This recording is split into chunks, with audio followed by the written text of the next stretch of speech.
We all make mistakes and experience disappointment at every stage of our sewing journey, no matter how new or experienced you are in the hobby. I know we know this logically, and at the same time, it can feel like we are the only ones out there making mistakes.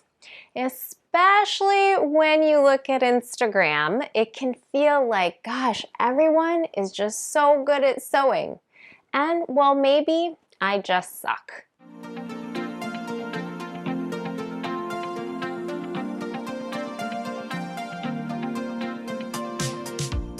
Hi, I'm Jennifer Weiss, founder of Workroom Social and Camp Workroom Social.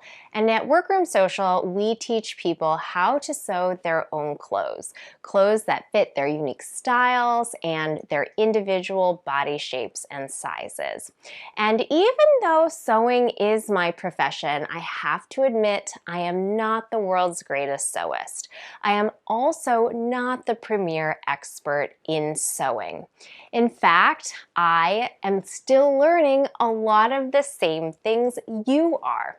So in Seamworks' new series, Dear Jenny, I thought it would be fun to explore some of your thoughts and questions relating to sewing. In each new episode, I'm really excited to hear from you so that together we can discuss ways of growing as both sewists and as people. So now let's jump right in to today's letter.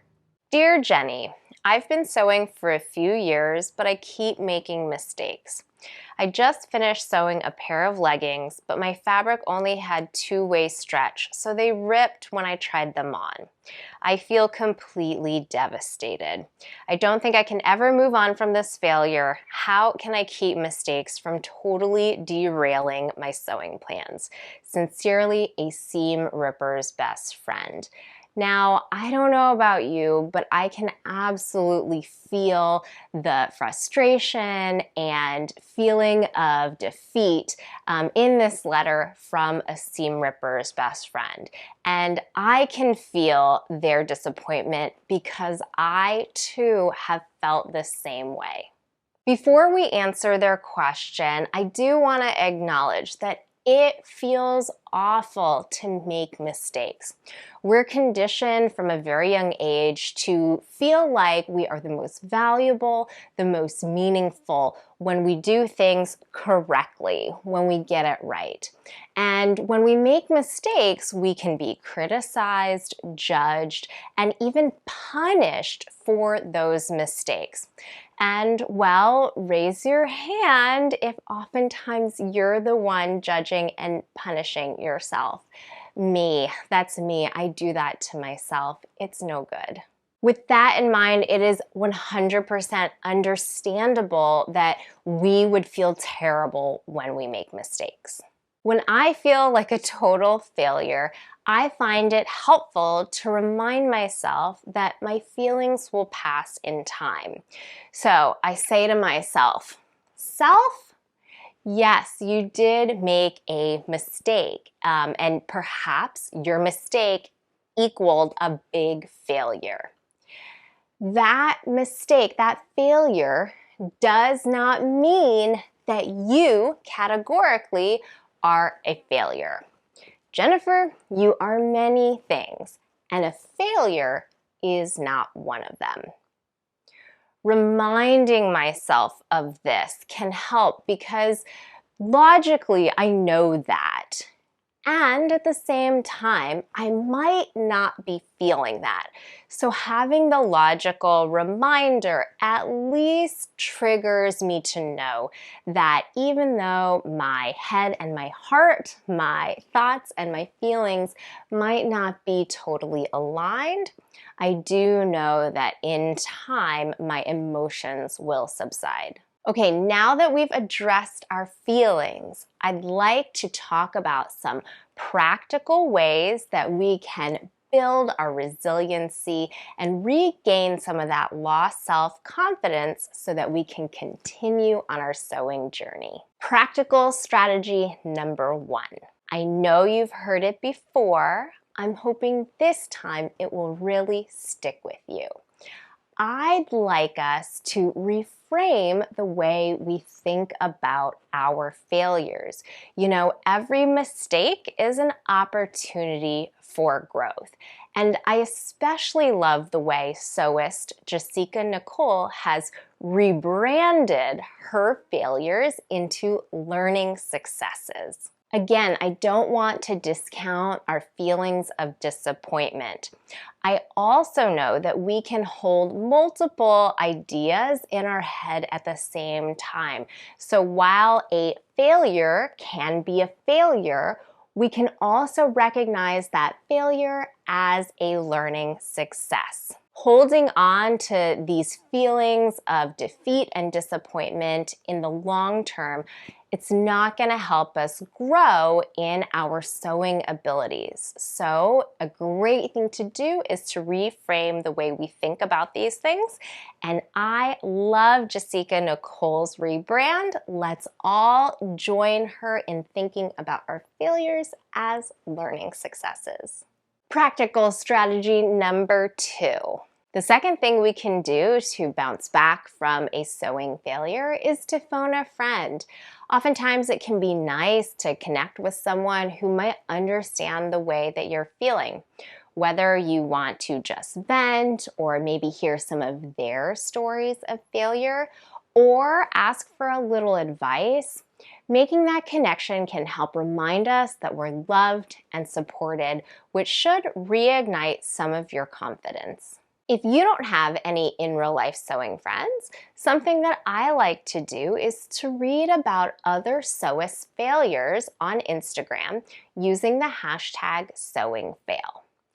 Or you could consider joining an online community like Seamwork or like Workroom Social's online community, Social Sewists. In Social Sewists, you can post about your sewing failures and know that you're sharing with a community of supportive and kind people.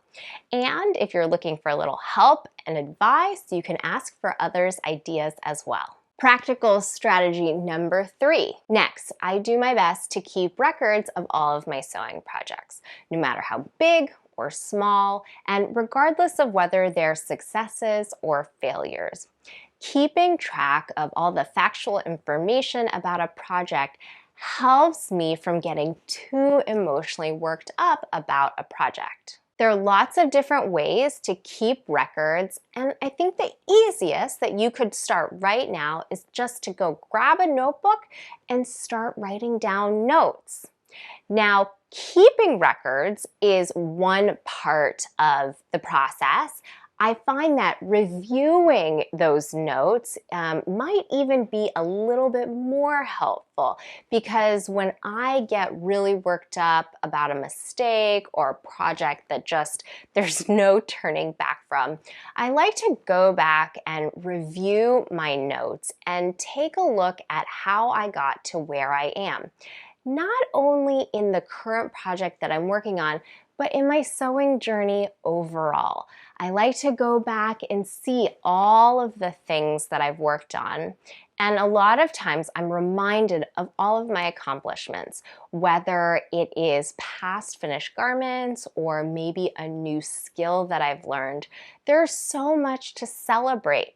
And when I'm feeling down about a mistake or a failure, I love to go back and re-celebrate some of those wins. And that will usually help remind me that the failure I'm facing right now actually isn't that big of a deal. Now, there's a second time that I like to go back and review my records or my notes, and that's when I'm starting any new project. Reviewing my notes from past projects is a great way to help me remember not to repeat past mistakes, and it guarantees that every past failure is now 100% a learning success. And finally, practical strategy number 4. The last thing I like to do to make sure that a failure doesn't derail my sewing journey is to work on a project after the sewing failure, work on a project that I know I can accomplish and be happy with. I like to think of these kinds of projects as palette cleansers. And usually when I approach these projects, they will be, for me personally, quick, easy, and familiar. So oftentimes I'll choose patterns that I've made in the past and have gone well for me. I will use materials that I feel super comfortable with, and I will work on something that I know I can complete in a relatively short amount of time. Getting some of these sewing wins under my belt is a great way to refuel myself and boost my morale. It's a way to help me feel prepared for tackling my next difficult or complex or new to me project. And now I'd love to hear from you. What advice do you have for a seam ripper's best friend?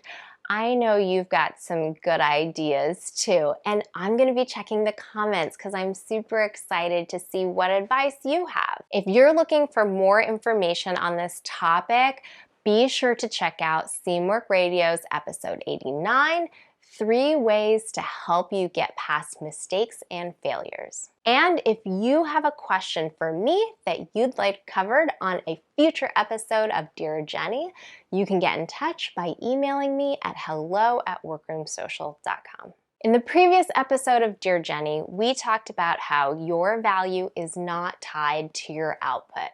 And likewise, your mistakes don't define you.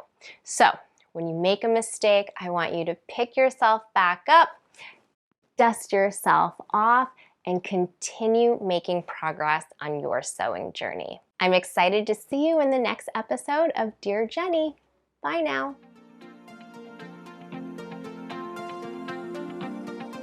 Okay, it has gotten really dark.